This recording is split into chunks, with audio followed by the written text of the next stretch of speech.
Dios no tolera el pecado. Que aunque Dios ama, mis amados hermanos, a sus hijos, también tiene ira, también juzga, también condena el pecado, a pesar que Él es amoroso. Es decir, que su justicia no está en contraposición o en contradicción con el amor, sino que por el contrario, confirma. Porque no podría Dios ser un Dios santo, un Dios justo, si amara el pecado, si permitiera que todo lo que nosotros hacemos, pues lo hagamos sin ninguna consecuencia. El día de hoy, mis amados hermanos, este sermón lo he titulado Las operaciones del amor de Dios en el creyente. Las operaciones del amor de Dios en el creyente. Y vamos a ver esta operación, mis amados hermanos, en 3 puntos. Este sermón está estructurado en 3 puntos. El primero se llama las operaciones del amor de Dios. El segundo serán las conclusiones y el tercero serán las aplicaciones. Este es un sermón temático, mis amados hermanos, así que tenga su Biblia abierta porque vamos a ir a algunos pasajes de la Escritura y usted debe acompañarme para poderlos ver. Ahora bien, mis amados hermanos, como siempre hemos utilizado el método de mirar qué es, por qué es y después para terminar en cómo actúa ese atributo con nosotros. Así haremos hoy. Ya vimos qué es el amor, quién es el amor, por qué es el amor, qué significa el amor. Pero ahora vamos a ver qué tiene que ver eso con nosotros. ¿Qué significa o cómo podemos ver que Dios nos ama? ¿Cómo podemos ver que Dios aplica ese amor a sus hijos, a su pueblo? Es lo que vamos a ver. Acompáñeme nuevamente al libro de los Cantares, capítulo 8, versículo 7, y yo quiero que usted vea allí este término que se repite. Mire lo que dice la Escritura. Las muchas aguas no podrán apagar el amor, ni lo ahogarán los ríos. Si diese el hombre todos los bienes de su casa por este amor, de cierto lo menospreciaría. Acá vamos a ver algunas características del amor, hermanos, pero lo importante, mis amados hermanos, y como veíamos en la tercera entrega, es que la principal demostración del amor de Dios es a través de Cristo. Y es a través de la obra redentora de Cristo. Claro, nosotros podemos decir, Dios me ama porque, por ejemplo, me dio una esposa. Dios me ama porque me dio un día más de vida. Dios me ama porque puedo comer. Dios me ama porque puedo ir al baño, porque puedo caminar, porque puedo respirar. Claro. Pero nosotros vemos el amor de Dios de manera concreta, de manera específica en nuestras vidas, en la vida de Cristo Jesús. Y yo les recuerdo en esta mañana el pasaje más famoso de la Escritura, que es Juan 3:16, y que empieza: de tal manera amó Dios al mundo. Pero ¿cómo lo amó? Que lo veíamos nosotros, que ha dado a su único Hijo, a su Hijo unigénito, para que todo aquel que en Él crea no se pierda, mas tenga vida eterna. Es decir, la máxima expresión del amor de Dios el Padre hacia su pueblo es por medio de Cristo. Esa es la máxima expresión. Claro, como les decía, Dios nos ama aunque estábamos perdidos. Dios nos ama aunque pecamos. Dios nos ama y nos da vida, nos da trabajo, nos da salud, nos da familia.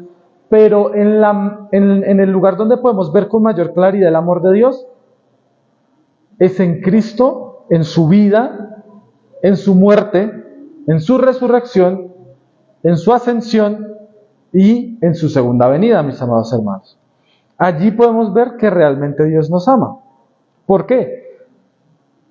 Porque dio a su único Hijo por nosotros unos pecadores. Pero ahora vamos a ver, hermanos, de manera más segmentada cómo el amor de Dios opera en nosotros, cómo actúa en nosotros, cómo interactúa en nosotros. Ve usted allí en el libro de los Cantares que las muchas aguas no podrán apagar el amor. No lo pueden apagar. ¿Y por qué no lo pueden apagar, mis amados hermanos? Porque el amor de Dios, en consonancia como lo dice también el libro de los Romanos, el amor de Dios cuando lo hemos recibido no se acaba, no se extingue, nadie nos puede separar de Él. Ni la muerte, ni la vida, ni lo creado, ni lo alto, ni lo profundo. Y recordábamos también esa canción que cantábamos en la escuela dominical, ¿no? El cuán grande es el amor de Dios. Entonces, hoy vamos a ver cómo interactúa. Y vamos a ver la primera operación en esta mañana, mis amados hermanos. Y le invito a que me acompañe, por favor, al libro que estábamos leyendo anteriormente, que es la epístola del apóstol Pablo a los Efesios. Y vamos a estar en el capítulo 1, mis amados hermanos. Efesios capítulo 1. Y vamos a ver versículos 3 al 5 para ver la primera operación. Mire lo que dice el apóstol Pablo a la iglesia en Éfeso. Bendito sea el Dios y Padre de nuestro Señor Jesucristo. Y mire que empieza a hablar de una bendición, o de unas bendiciones, que nos bendijo con toda bendición espiritual en los lugares celestiales. ¿En quién? En Cristo. Nos bendijo el Padre en Cristo. ¿Pero cuál? Según nos escogió en Él, es decir, en Cristo, antes de la fundación del mundo, para que fuésemos santos y sin mancha delante de ¿quién? De Él. Pero mire cómo lo hizo, la elección. La elección. Y la podemos ver claramente en el versículo 4, pero también en el 5. Mire lo que dice el apóstol Pablo. Nos escogió en Él, en Cristo, ¿cuándo? Antes de la fundación del mundo. Es decir, antes de que usted y yo naciéramos, Él ya nos había elegido. Pero lo importante, mis amados hermanos, son dos elementos. Primero, que lo hizo en Él, en Cristo, para que fuésemos santificados y sin mancha en Cristo, o sea, con el propósito, pero que lo hizo por amor. Mire lo que dice el 5. En amor, habiéndonos predestinado para ser adoptados hijos suyos por medio de Jesucristo. Es decir, mis amados hermanos, la primera manifestación del amor de Dios vino a nosotros incluso antes de nosotros haber nacido. No pudo haber manifestación del amor porque nosotros no estábamos allí presentes, pero Dios ya nos había amado. ¿Cómo podemos saber esto o cómo podemos entenderlo con un ejemplo? Como cuando una mujer está embarazada. El hijo aún no ha nacido, pero el padre ya ama al hijo aun cuando está en el vientre. Lo viéramos todo lo malo, ya nos amó. Pero no solo nos amó, mis amados hermanos, nos amó en Cristo. En Cristo. Es decir, mucha gente, y hay de hecho una canción muy famosa, que dice que todos somos hijos de Dios. Todos somos hijos del mismo Dios. Y que Dios nos ama a todos. Y que pues no importa quién sea, quién haga lo. Entonces eso suena pues muy bonito y suena muy chévere. Pero realmente el verdadero amor de Dios, o el amor más puro, el amor más fuerte, está en aquellos que Él predestinó por medio de Cristo en amor para salvación. Ese es un amor para aquel que se pierde, que para aquel que se salva en Cristo Jesús. No es, amados, el mismo amor. Porque el amor de Dios en Cristo es más puro, es más excelso, es supremo, es más grande. Y lo hizo para elegirnos, para escogernos. Véalo, los dos verbos que utiliza en el versículo 4 y 5. Mire, dice, según nos escogió. Ese verbo escoger es elegir entre varios. Ahora, no sabemos por qué nos eligió, pero esté seguro de una cosa, no es porque usted sea bueno. Y mire lo que dice el segundo verbo en el versículo 5. En amor, habiéndonos predestinado para ser adoptados hijos suyos. Es decir, nos amó marcando nuestro camino en llegar un día a ser hijo suyo. En que un día fuimos llamados enemigos, hijos de la ira, hijos de la desobediencia, pero que cuando Cristo nos amó y vino a nosotros, nos dijo, usted ya no es hijo de la ira ni de la desobediencia, sino que eres bienvenido en amor a mi familia. Y en esto, mis amados hermanos, existe una parábola bíblica muy conocida. Creo que usted y yo la conocemos bien, que es la parábola del hijo pródigo. Recordemos que el hijo pródigo pidió la parte de la herencia, que eso es algo, que ese es el primer, dijo alguien, ¿no? ¿Cuál es el primer pecado del hijo pródigo? Hacía en vida de su padre, porque el padre no está obligado a dar la herencia sino hasta que se muere, ¿no? Yo no puedo coger el fruto del trabajo de mis padres y decirles, démelo ya porque es que yo necesito. No, trabaje, porque así como suele decir mi amada madre, no, trabaje usted que está joven, que yo ya trabajé y yo ya tengo lo mío. Y a mi esposa, trabaje para que me pague a mí. No. Y ese es el primer error del hijo pródigo. Pero cuando usted y yo sabemos, él toma la herencia y se la gasta en 10,000 cosas, ¿no? Pero todas malas. Y cuando regresa, mis amados hermanos, el padre dice que viéndolo a lo lejos, lo abrazó, lo besó, le puso un anillo y le hizo una fiesta. Entonces, mi hijo amado. Y él dijo, el hijo, Padre, he pecado contra el cielo y contra ti.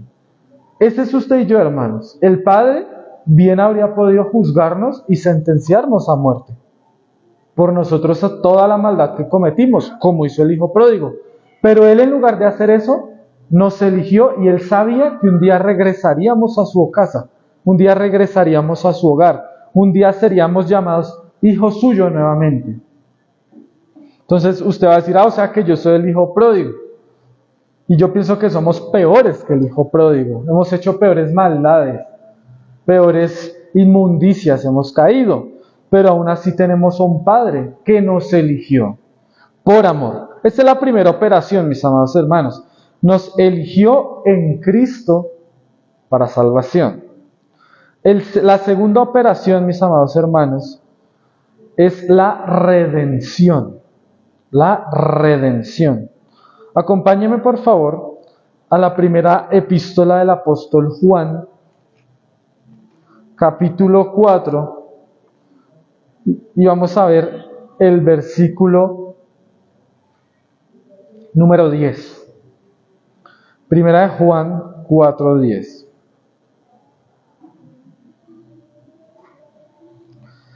Y vea usted que acá nosotros ya habíamos estado en Primera de Juan 4.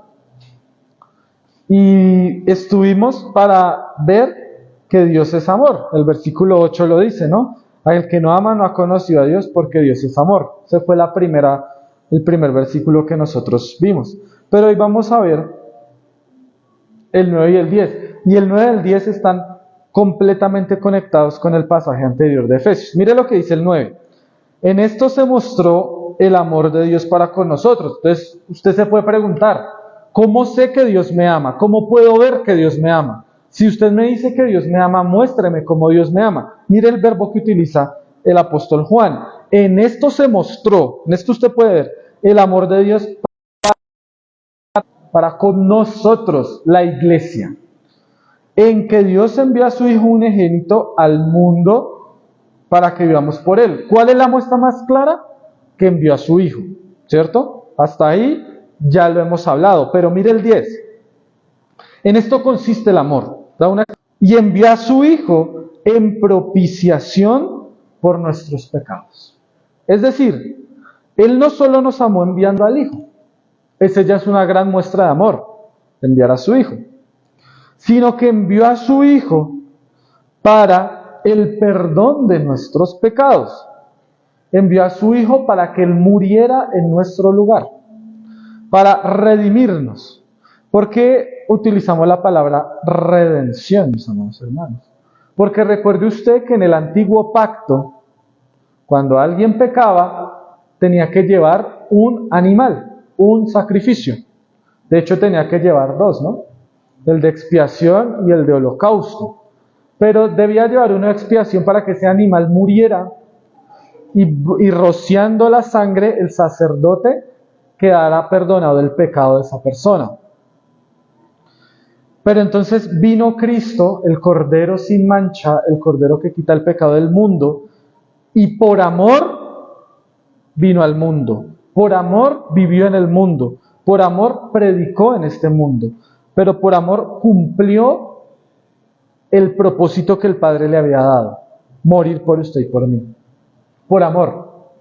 Porque claro, Él podría haber venido al mundo, pero si Él no hubiera muerto por nosotros, pues realmente, como lo dice el apóstol Pablo, vana sería nuestra fe, porque no habríamos recibido el perdón, no habríamos recibido la redención de nuestros pecados. Pero Él sí murió. De hecho, recordemos que en Juan 17, en el huerto de Getsemaní, Él incluso en su humanidad dice: Señor, pasa de mí esta copa, pero que se haga no mi voluntad sino la tuya. Y dice la Escritura que Él sudaba gotas de sangre, porque sabía lo que le esperaba, y en amor iba a cumplir el propósito del Padre. Él logró el perdón de pecados para nosotros. Yo le pregunto en esta mañana,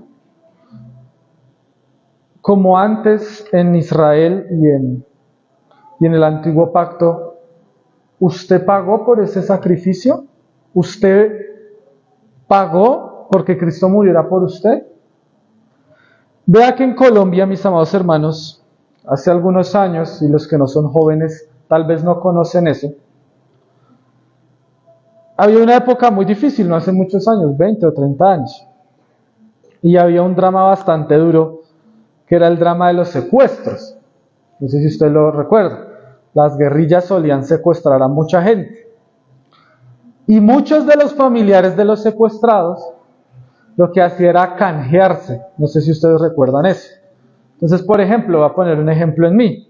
Secuestraban a mi esposa y yo sabía que ella estaba sufriendo, yo sabía que ella estaba ya padeciendo. Entonces, para que ella no padeciera más, yo mismo iba para que a ella la liberaran, pero yo quedaba secuestrado allí por ella. Eso se llamaba el canje. Bueno, no el canje humanitario, que era diferente, pero el canje de secuestrados. Y muchos hicieron eso. Entonces se mandaban a canjear los hijos por los padres por los hijos, una esposa por otra. ¿Y por qué lo hacían? Lo hacían por amor, hermanos, a su familiar, a su cónyuge, a su hijo, a su padre, a su esposa, a su mamá. Pero yo me preguntaba, ¿usted se hubiera canjeado por un desconocido? ¿Usted se hubiera canjeado por esa persona que a usted le cae mal? ¿Usted se hubiera canjeado por su enemigo, el que habla mal de usted, el que se burla de usted, el que lo ha tratado de lastimar o lo ha lastimado? Pues seguramente hasta uno se alegraría de que se lo hubieran llevado, ¿no? Descansamos de que se hubieran llevado a esa persona. Ya no molestará más, y ojalá, decía uno, y ojalá que allá la guerrilla coja y lo castigue, ¿no? En nuestra maldad, hermanos, nosotros no somos diferentes a los apóstoles. Recordemos, usted tal vez se reirá y dirá: uy, el hermano tan exagerado. Recordemos que los apóstoles eligieron a Cristo. Señor, ¿hacemos bajar fuego del cielo para que los consuman? ¿Cierto? O sea, mejor dicho, para que los mate. Y eran los apóstoles, hermanos, estaban viendo a Cristo. ¿Cómo no seremos usted y yo? ¿Y cuántas veces no hemos deseado el mal para aquellos que no nos caen bien? ¿Cuántas veces uno dice: no, pues, esta es una frase colombiana, ¿no? No, pues yo no me alegro, pero sí sentí un fresco, ¿cierto? No, yo no me alegro, pero qué descanso que eso le haya pasado. Lo decimos, hermano. Pero mire usted que Cristo vino a morir por sus enemigos, por sus opositores, como veíamos ahorita, como le decía el pastor, por sus adversarios, que éramos usted y yo, por supuesto. Y esto no es desconocido, hermanos. El apóstol Pablo dice en el libro de los Efesios: nosotros en otros tiempos vivíamos en eso, ¿no? En ese pecado, y éramos llamados hijos de desobediencia. Odiábamos todo lo que tenía que ver con Cristo, con su iglesia, con su doctrina, con su escritura. Nos parecía estúpido, nos parecía aburrido, nos parecía una pérdida de tiempo. Nos decían: usted está perdiendo su juventud en eso, ¿cierto? Salga a bailar, salga a tomar, salga a fumar, salga con mujeres, con hombres. Eso no se meta en una iglesia. Y nosotros decíamos, yo creo que tienen razón. ¿Cierto, hermanos? O no, acá éramos todos santos, sin errores. No, hermanos. Pero vino Cristo y murió por nosotros. Y lo hizo por amor. ¿En qué consiste el amor? En que envió a su Hijo en propiciación por nuestros pecados. Entonces, ¿cómo sé que Dios me ama? Porque envió a su Hijo a morir por mí.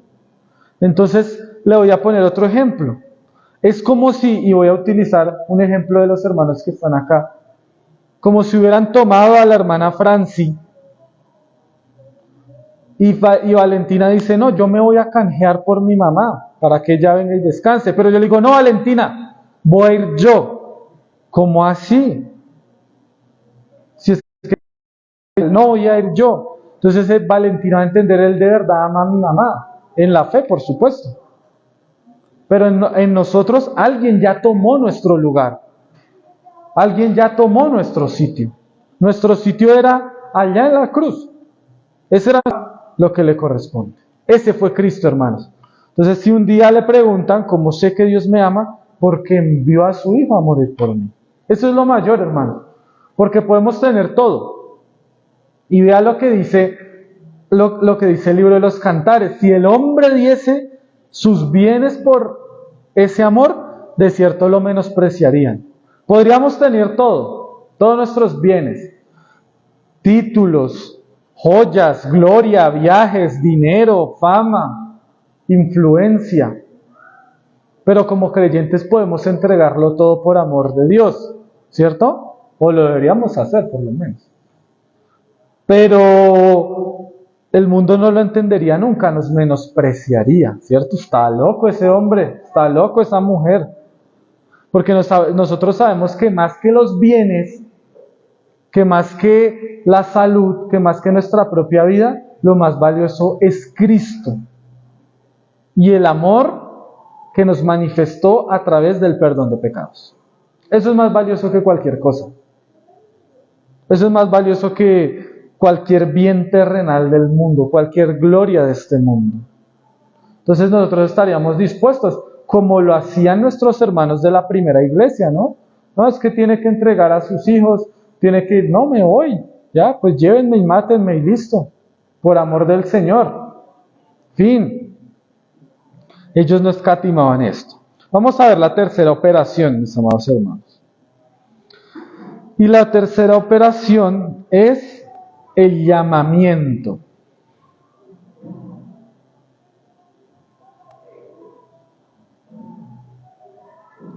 En el llamamiento, mis amados hermanos.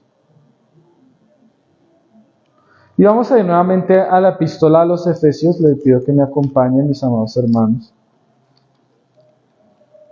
Que no se distraiga.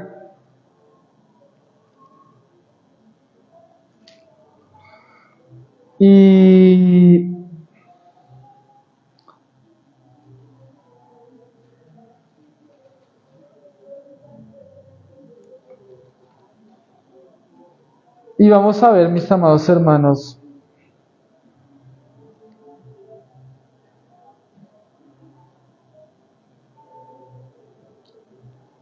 nuevamente el versículo del 3 al 5, mis amados hermanos.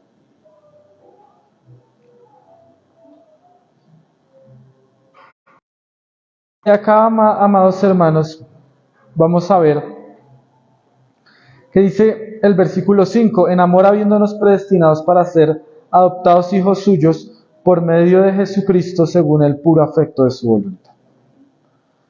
Esto, mis amados hermanos, es el llamamiento. ¿Qué quiere decir esto, hermanos? Si ya vamos a ir a otro pasaje que nos lo va a ver más claro. ¿Cómo llegamos de ser hijos de desobediencia y pasamos a ser hijos de Dios? Porque un día Él tocó, no la puerta, hermanos, como nos enseñaban, ¿cierto? Sino tocó así la lápida en la que usted y yo estábamos enterrados, allá muertos y sepultados.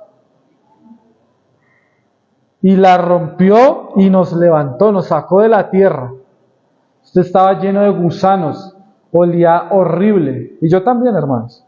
estaba todo podrido, era un cuerpo putrefacto, pero Él milagrosamente nos dio vida por medio de su amor. Nos hizo hijos suyos, adoptados por medio de Cristo, pero lo hizo en amor. Vamos a ir a otro pasaje, hermanos, en la epístola del apóstol Pablo a los Romanos, que nos va a permitir ver con un poquitico más de claridad esto, y es Romanos capítulo 8, versículo 28 al 32. Y allí usted se da cuenta que es el mismo lenguaje que usted está utilizando el apóstol Pablo. Este versículo es uno de los que a nosotros nos gusta subir en las redes sociales, el 28. Y sabemos que a los que aman a Dios, todas las cosas les ayudan a bien. Esto es a los que conforme a su propósito son llamados. Esto lo debemos entender porque ya leímos 1 Juan 4:10, que Él nos amó primero a nosotros, por eso nosotros le podemos amar a Él. Para que fuesen hechos conformes a la imagen de su Hijo, para que Él sea primogénito entre muchos hermanos. Y miren lo que sigue después de la predestinación, versículo 30.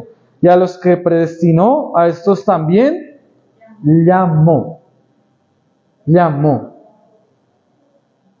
¿Qué es un llamamiento? ¿Qué es una llamada?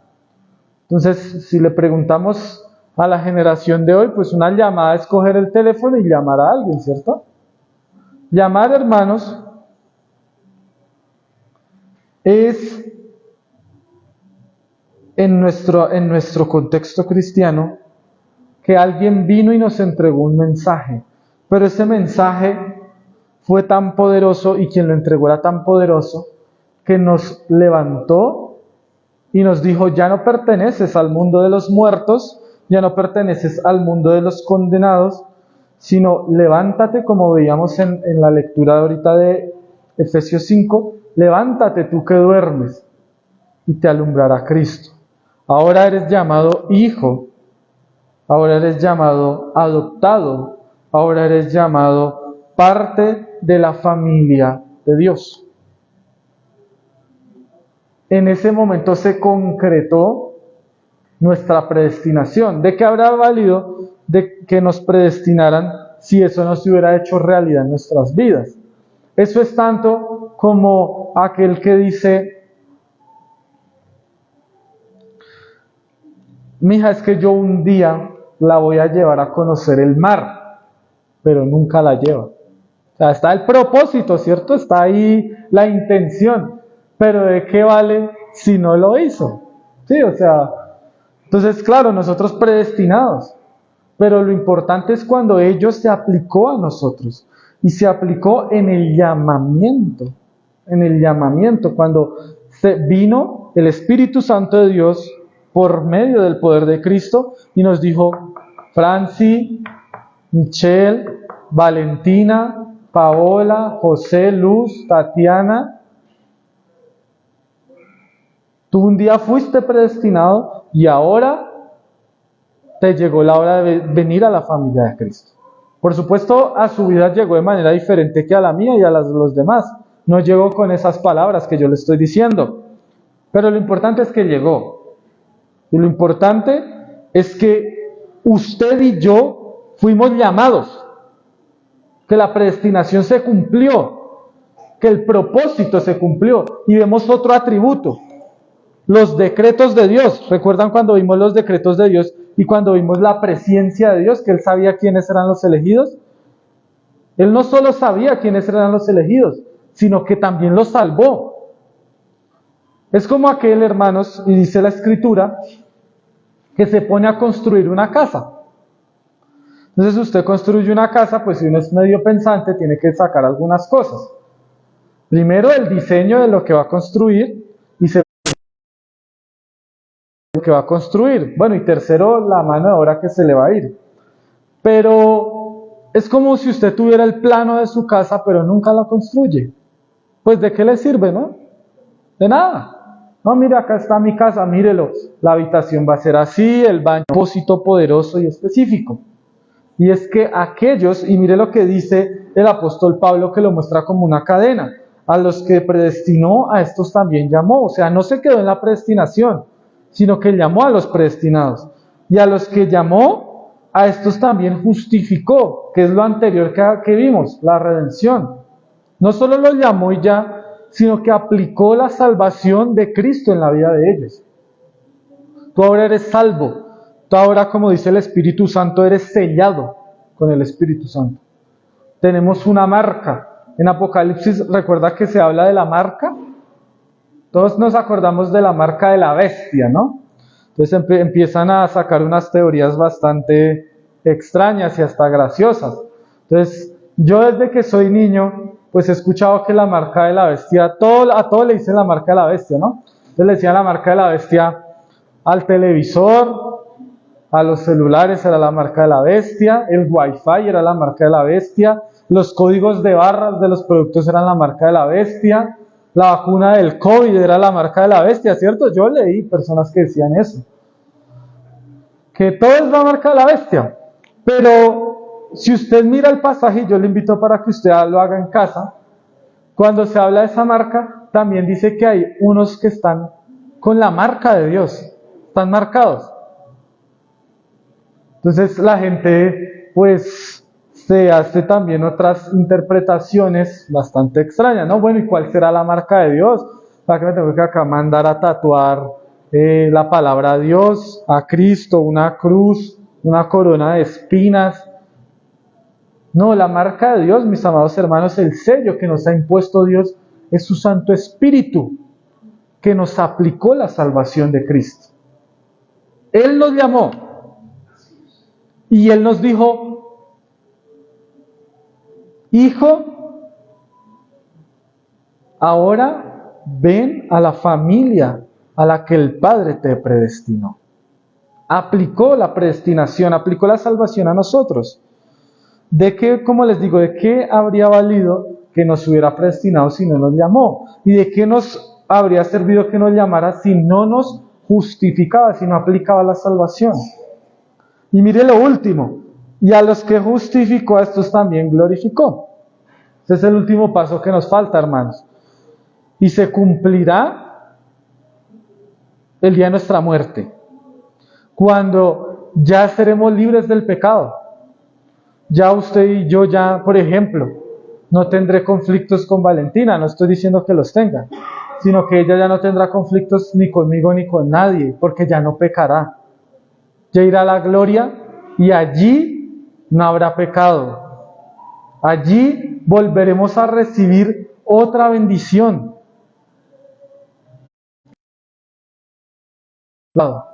Dijo una vez un autor reformado, un puritano, antes de morir, su frase fue: adiós pecado. Esa fue su última frase antes de morir: adiós pecado. En el mismo lenguaje que viene hablando en Efesios y que viene hablando en Primera de Juan. ¿Qué pues diremos a esto? Si Dios es por nosotros, ¿quién contra nosotros? Mire, el que no escatimó ni a su propio Hijo, sino que lo entregó por todos nosotros, ¿cómo no nos dará también con Él todas las cosas? El apóstol Pablo está diciendo, Él no dijo: como es mi Hijo, yo no lo entrego. Por el contrario, en amor lo entregó. Mire, no escatimó ni a su propio Hijo, sino lo entregó por todos nosotros, para esas operaciones que yo le he venido mostrando. Y eso, mis amados hermanos, nos lleva al plano en el que estamos ahorita. Todo esto que yo le he contado por ser suficiente. Pero ¿cómo veo el amor de Dios ahorita que ya soy creyente? Hay muchas respuestas, ¿no? Y nosotros, como somos bastante carnales, empezaríamos: ¿cómo veo el amor de Dios? No, porque Dios me dio a mi familia, ¿cierto? Dios me dio a mis hijos, Dios me dio a mi esposa, Dios me dio trabajo, Dios me da salud, Dios me da estudio, Dios me da vivienda, Dios me da comida. Y no digo carnales en el mal sentido, sino en el sentido de que nosotros vemos las cosas materiales primero, ¿no? Eso es como vemos la manera más visible. ¿Y cuál es la cuarta operación, hermanos? La sanación. Entonces, aquí usted no se confunda, no estamos hablando de sanidad de una enfermedad, sino es, mis amados hermanos, también llamada la santificación. Es esa operación llamada de esta manera. Es decir, mis amados hermanos, que Dios entiende, sabe y comprende que usted y yo seguimos pecando. O yo le pregunto en esta mañana, ¿ya usted no peca más? ¿Están libres de pecado? ¿Cuándo fue la última vez que usted y yo pecamos? Puede haber sido ahorita mismo en el culto, ¿cierto? Pudo haber sido esta mañana, pudo haber sido ayer. Lo más probable es que no pase ni un solo día sin que pequemos. No creo que haya un día en el que podamos decir, hoy no pequé. No sé si usted algún día le ha pasado, a mí realmente no. No, hoy no pequé, hoy estuve limpio, ¿cierto? Sí, el limpio. Porque cuando uno hace eso peca, ¿no? Ya es una falsa humildad, ¿cierto? Decía San Agustín de Hipona, la humildad es la más extraña de todas las virtudes, porque en el momento que crees tenerla, la pierdes. Cuando uno se cree humilde, es que ya no es humilde. No, es que yo soy un hombre muy humilde, pues todo el mundo dice, no, pues este man es humilde, que está hablando. Pero hermanos, ¿cuál operación está para nosotros disponible? La santificación. Le invito a que me acompañe al libro del profeta Oseas, capítulo 14. Y vamos a ver el versículo 4. Sanaré su rebelión, los amaré de pura gracia, porque mi ira se apartó de ellos. Dense usted cuenta, mis amados hermanos, que ahorita surge mucho ese debate a causa de la guerra que se libra en este momento en el Medio Oriente. Surge ese debate, ¿no? De quién es el pueblo de Dios. Entonces la gente, yo he visto muchos subiendo muchas profecías bíblicas respecto a esa guerra, ¿cierto? Entonces sacan profecías de Isaías, de Ezequiel, de Jeremías, de acá Oseas, y dicen, no, es que solo profetizó la Biblia, esta guerra, esta específica. Y entonces pues la va a ganar Israel porque Israel es el pueblo de Dios, ¿cierto? O pues a mí eso fue lo que me enseñaron toda la vida. Pero vea usted, mi amado hermano, que este escenario ha sido muy bueno, muy interesante para nosotros depurar nuestras propias visiones de la Escritura y de la Biblia. Creo que un día tuvimos en una clase, hace no muchos meses, a pregunta de la hermana Paola, el debate o más bien la discusión de quién era el pueblo de Dios, ¿cierto? Y todos nos han dicho era Israel, ¿cierto? Es Israel, es Israel. Entonces nosotros en nuestras iglesias pegamos la bandera de Israel, pegamos la estrella de 6 puntas. En esta iglesia no, hermanos, pero en otras sí lo hacíamos. Porque es que es Israel. Incluso yo veía a una persona, un pastor, y también una pastora, que hacían toda una enseñanza teológica del libro de Isaías diciendo, porque ustedes son mi pueblo, y yo los tomé y los aparté. Entonces decían, ellos son el pueblo, entonces Dios los va a proteger de todo. No, hermanos. Es más, si usted se da cuenta, porque es que la historia controvierte a los malos intérpretes de la Biblia, o sea, ellos mismos quedan en evidencia solos. Si usted se da cuenta, Israel duró 2000 años sin Estado, ¿cierto? Dispersos. ¿Cuándo se creó el Estado de Israel? En 1948, hermanos. Pero por años Dios los castigó llevándolos como esclavos. La propia Escritura lo muestra, ¿cierto? Fueron esclavos de los asirios. Versículo anterior lo dice, mire, no nos librará el asirio. Acuérdense que fueron esclavos de los egipcios, fueron esclavos de los babilonios, fueron esclavos de los romanos en tiempos de Jesús, ¿cierto? Acuérdense que había un gobernador romano. Acuérdese que Pablo fue ante el gobernador romano.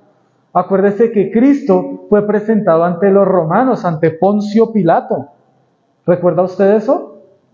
Y que le preguntaron antes de irse: Señor, ¿cuándo restaurarás el pueblo de Israel? ¿Cuándo restaurarás el reino? Esa fue la última pregunta que le hicieron los discípulos en Hechos 1. Y Cristo les dice: a ustedes no les corresponde saber eso. Así de sencillo. No les corresponde el tiempo, ni las sazones de esto. Y esto, mis amados hermanos, nos lleva a entender qué cosa. ¿Quién es el pueblo de Israel y a quién ama a Dios? Porque es que hemos visto que este amor especial es para el pueblo, ¿cierto? Es para su pueblo.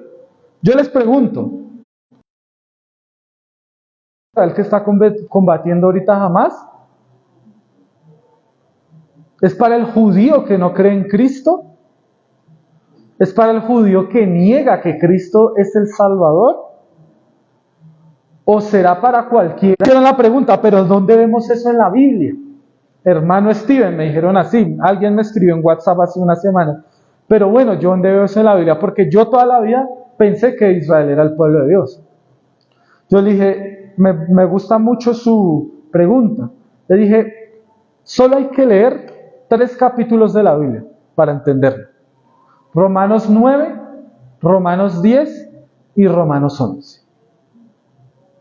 Léalos con detenimiento, con sabiduría, y usted se va a dar cuenta de lo que el apóstol Pablo está diciendo. Compara al pueblo de Dios con un árbol, ¿cierto? Y dice: pero los gentiles fuimos injertados como ramas dentro del tronco. La primera rama que echó ese árbol había sido el pueblo de Israel, pero el árbol todavía le faltaba una parte, y éramos usted y yo, esas ramas injertadas, esos hijos adoptados. ¿Se da cuenta usted? Acuérdese que un injerto es tomar una rama de otra planta y meterla, unirla a un árbol que no correspondía, y ahí va a salir una planta diferente. Entonces mucha gente, usted lo ha visto acá, que mezcla: no, es que este es la guayaba pera, ¿cierto? La guayaba manzana. Sí, han mezclado 2 cosas y sale una fruta bien diferente, ¿cierto? Que este es el limón mandarino, ¿cierto? ¿Cierto, hermanos? Acá lo hemos visto. ¿Por qué lo hacen? Porque hubo un injerto, porque tomaron una rama de otro árbol, de otra planta, y la unieron y salió una cosa diferente. No es limón, no es mandarina, sino es un limón mandarino, ¿cierto? Tiene como una cosilla de uno y una cosilla de otro. Así usted y yo fuimos injertados. Y usted lo va a leer de manera específica. Porque dice el apóstol Pablo: porque no es del que quiere, ni del que corra, sino aquel que Dios quiso tener misericordia. Y el judío tropezó, y por el tropiezo del judío vino la salvación al gentil, o sea, a nosotros. Y ellos recibieron las promesas que los judíos esperaban recibir. Y yo le digo una cosa ya para ir concluyendo, hermanos. Y es un pensamiento transversal de la Escritura. Yo se lo explicaba, creo que a mi esposa, hace unos días. Y es que el apóstol Pablo y también el autor de los Hebreos revela una cosa muy interesante que yo le quiero mostrar en esta mañana. Y es que el amor de Dios nunca se manifestaba al hijo mayor. El amor, ojo que estamos en el amor, no nos hemos salido en ningún momento del amor, estamos en el amor de Dios. Y usted va a decir: ¿cómo así, hermanos? ¿A qué hijo amó Dios? ¿O Jacob? Jacob. ¿Quién era el mayor? Esaú. ¿Quién era el menor? Jacob.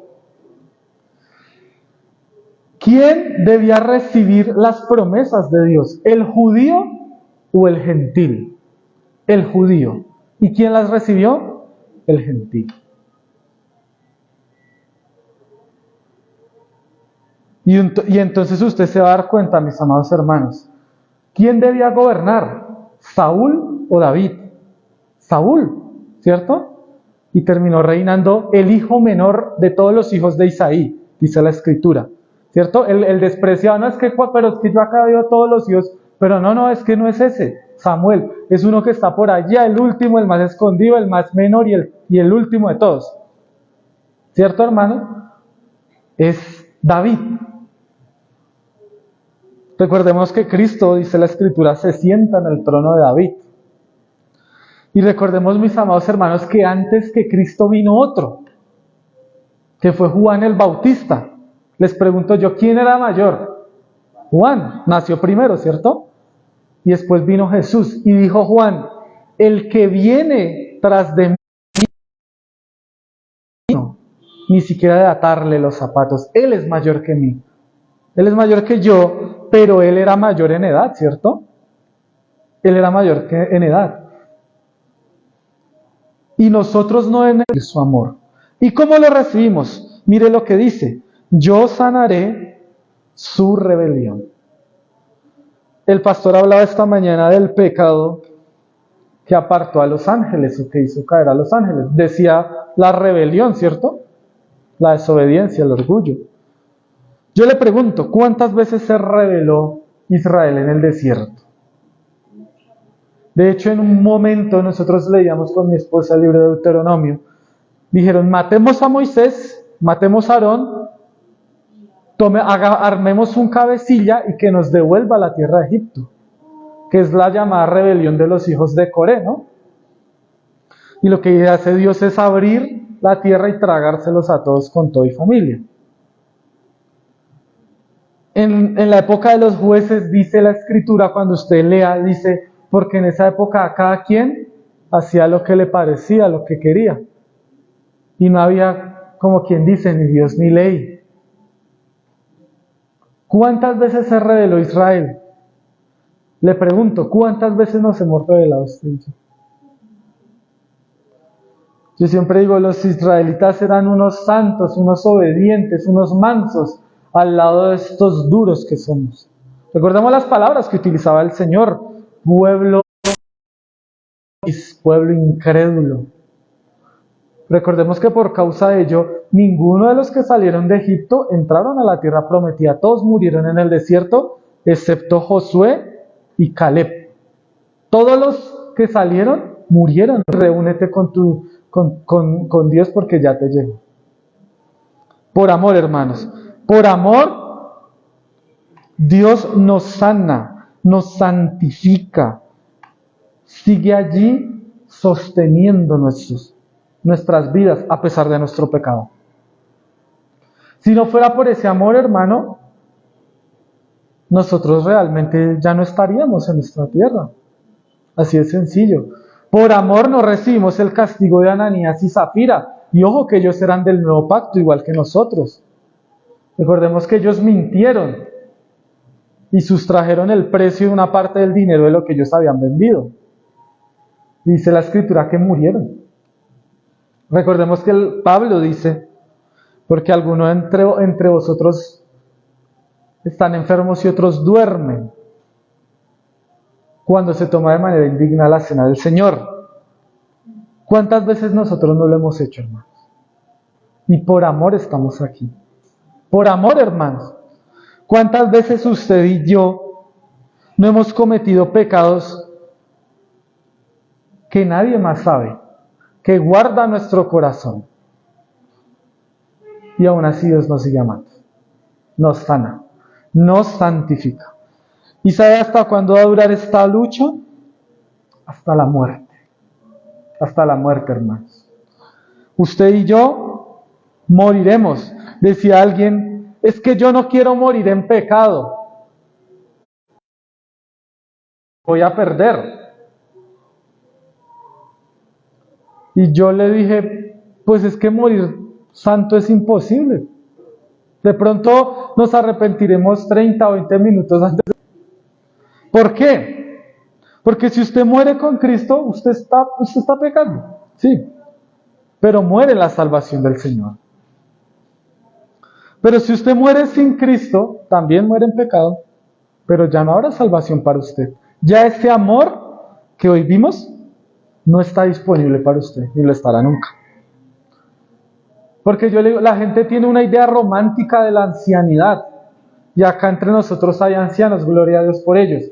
Yo les pregunto, ¿ustedes ya no pecan, mis hermanos que son mayores que nosotros? Hay gente que dice, no, ya cuando esté viejito yo me voy a consagrar al Señor, ¿cierto? Yo he escuchado eso muchas veces. Yo peco ahorita de joven. Ya para cuando esté viejito, ya yo me dedico solo a la oración, al ayuno, a la lectura. Yo pregunto, hermanos que son mayores, ¿eso es verdad? Es una mentira, ¿cierto, hermano? Usted y yo vamos a pecar desde el día que salimos del vientre de nuestra madre hasta el día que volvamos a la tierra. Punto. Punto. Usted y yo, la gente dice, no, es que yo los últimos 10 años de mi vida los voy a entregar al Señor y ya yo no voy a pecar. Eso es no entender la naturaleza humana. Eso es no entender que yo con mirar mal a alguien ya pequé, que yo con mirar a una mujer ya pequé, que yo con mirar un video ya pequé, que yo con echar murmuración ya pequé. Que usted, como le digo, que usted y yo todos los días pecamos. Todos los benditos días. Y por eso la operación de la santificación es tan importante. Que Cristo a través del Espíritu Santo nos redarguya, nos muestre nuestro pecado, nos lleve a arrepentimiento. Porque sin ello, ¿qué haríamos? Como le digo, probablemente el día que usted vaya a morir, ese día peque. No sabemos qué día vamos a morir. Entonces, no, hoy yo no voy a pecar. 24 horas libres de pecado. Eso es mentira, hermanos. Eso es mentira. Eso es engañarnos a nosotros mismos. Dice la Escritura, aquel que dice que no hay pecado en él es mentiroso. Mentiroso. Usted y yo, hermano, o no resiste nada. Así de sencillo. Mi esposa me dijo una cosa, un día, hablando del amor, no del amor de Dios. Y es verdad. Decía, el amor, en Apóstol Pablo, 1 Corintios 13, y veíamos una predicación, nunca deja de ser. Todo lo soporta, es paciente, todo lo espera, todo lo sufre. Entonces nosotros lo aplicamos a nosotros, ¿cierto? No, yo todo lo sufro de mi esposa, todo se lo soporto, todo lo espero.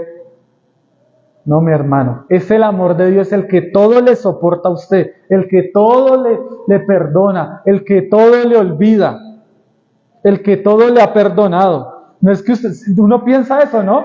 No, es que es todo lo que yo le soporto a mis hijos que se portan como unos... A mi esposo que todo lo que me ha hecho y yo acá, ese es el verdadero amor. A mi esposa que mire lo que me ha hecho. Sí, claro, eso ya lo podemos llevar al matrimonio. Pero el amor de Dios, si usted se da cuenta, ya no está hablando del matrimonio cuando usted vaya allá, sino habla del amor. El amor. Y es el amor de Dios soportándonos todos nosotros. Amén. Y en su santificación, Él lo hace. Increíblemente lo hace. ¿Y sabe para qué lo hace? Para nuestra humillación. ¿Por qué? Y con esto vamos a pasar a las conclusiones. Para nuestra humillación, porque recordemos que, y hoy lo veíamos en la lectura de Efesios, que Él es el esposo y nosotros la esposa. Y nosotros somos la esposa infiel.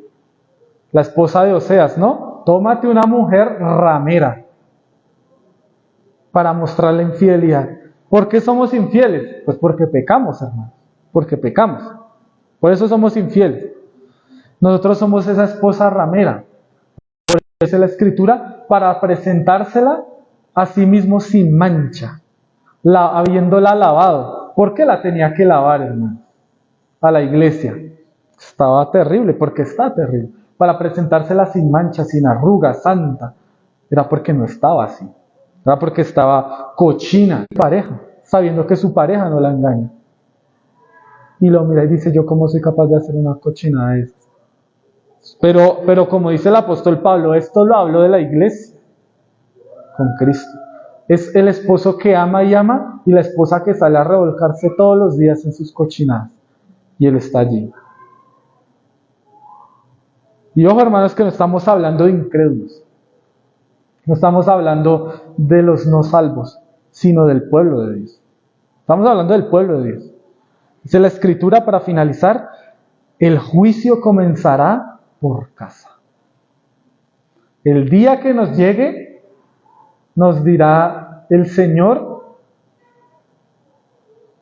¿qué hiciste? ¿Qué pensaste? ¿Qué dijiste? ¿Cómo te comportaste? ¿Fuiste fiel a mi amor? Nos dirá, como dijo el Señor, siervo fiel, o nos dirá, siervo infiel. Está en nosotros, mis amados hermanos, ello. Vamos a las conclusiones. Primera conclusión. El amor de Dios tiene una profunda y completa relación con nosotros, como creyentes. Desde antes del nacer hasta después del morir. Desde antes de nacer en la predestinación hasta después de morir en la glorificación. ¿Cierto? Y durante toda nuestra vida. Predestinación, llamamiento, justificación, santificación, en lo que nos encontramos ahorita, glorificación. El amor de Dios nos llevará. Segundo, hermanos, el amor de Dios debe ser fundamental para nosotros, porque nos salvó, nos sostiene y nos muestra a Cristo diariamente. Dando a Cristo el amor de Dios. La tercera, hermanos, el amor de Dios es una fuente de esperanza, gozo y alegría para el creyente, que entiende que Dios le ha amado y le ha adoptado en su familia. Como yo siempre les digo con otra parábola, la parábola del banquete, ¿no? Que dice que nadie llegó de los invitados, le tocó mandar a llamar a los vagos, a los tuertos, a los cojos, a los tullidos, y ellos fueron invitados. O sea, todo lo peor lo llamó. Entonces uno dice, es terrible hacer eso, ¿no? Pero terribles somos nosotros, ¿no? El tuerto, el cojo, el tullido, los muertos más bien nosotros.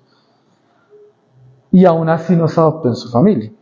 Última, hermanos, el amor de Dios nos permite ver la gloria de Cristo en su máximo esplendor. Usted no la va a ver ni siquiera en su pareja, ni en sus hijos. De hecho, sus hijos y su pareja le van a herir y le van a decepcionar a niveles que incluso le van a hacer cuestionar su amor hacia ellos.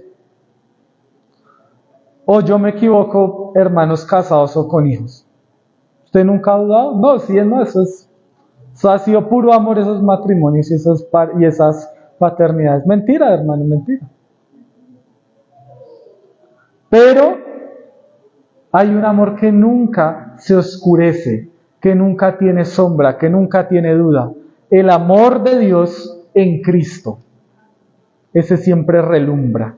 Ese nunca está apagado. Ese nunca nos decepciona. Jamás. Dice la Escritura. Porque aunque nosotros fuésemos infieles, Él permanece fiel. Aunque nosotros como esposa del Señor fuéramos infieles, Él no va a decir, bueno, entonces, como usted me fue infiel, dijo una vez una amiga, los cachos no se perdonan sino se devuelven. El Señor no piensa mundanamente como nosotros. Sino Él dice, ella, esta esposa ha sido infiel, la alabaré y yo seguiré siendo. La humillación de nuestro pecado. Aplicaciones, hermanos. Primera, glorifiquemos a Dios por su amor. ¿Cómo no podemos darle la gloria y la gracia a Dios por este amor? Para mí es incomprensible. Perdone todo, que siga ahí, que olvide todo. Eso no existe, hermanos.